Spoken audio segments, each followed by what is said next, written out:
Tawagan mo si Caroline o pasasabugin ko yung tuktok mo! Bilisan mo nga punta ka agad. Mayroon din man ako sasabihin sa'yo eh.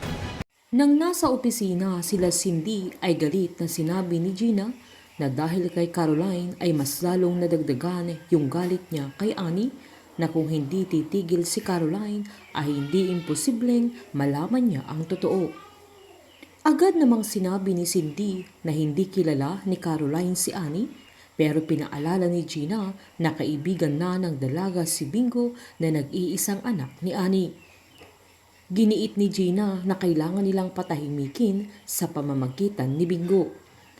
Pinaalala naman ni Cindy na iniwan niya yung anak niya at naghihirap na imbes na sila ang unahin niyang harapin ay inuna sana niya ang kanyang anak na ang buong akala ni Cindy ay wala ng halaga si Bingo kay Annie pero hindi niya alam na planado lahat ito at isasakatuparan muna niya ang mga ito bago niya balikan si Bingo dahil kailangan niyang itama ang pagkakamali sa nakaraan. Agad namang sinabi ni Gina na wala siyang kwentang ina na hindi nila alam na hinahanap din niya si Bingo noong makarecover siya mula sa pagka-comatose niya pero hindi niya nakita ang kanyang anak kaya ng ibang bansa ito na dito nagsimula ang malaking pagbabago sa buhay ni Annie.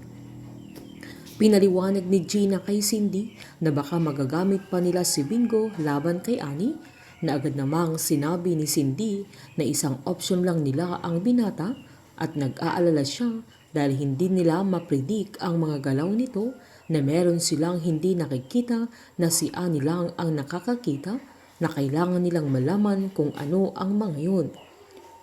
Sinaad naman ni Gina na ang sigurado siya ay gusto silang paglaruan ni Annie na mas kinatakot ni Cindy.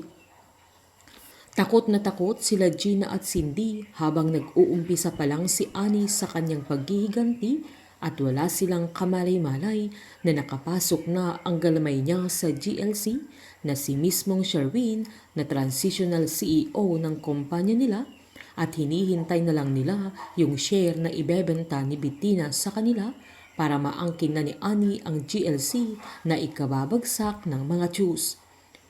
Magbabago kaya ang mga plano ni Annie dahil sa nabubuong pagmamahalan nila Bingo at Caroline na mismong anak niya ang magmamahal sa isang anak ng pamilyang gusto niyang pabagsakin or parte ng plano niya ang ipaghiganti si Divine kila Cindy at Gina na si Annie ang gagawa ng paraan para maibigay kay Caroline ang mga bagay-bagay na pinagkait at ninakaw nila Cindy at Gina.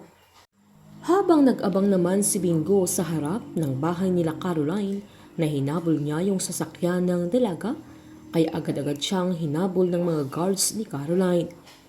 Bumaba naman agad ang dalaga na agad niyang hinila si Bingo, sabay tinanong niya kung anong ginagawa niya doon. Nakiusap naman si Bingo na gusto niyang makausap ang dalaga na kahit saglit lang.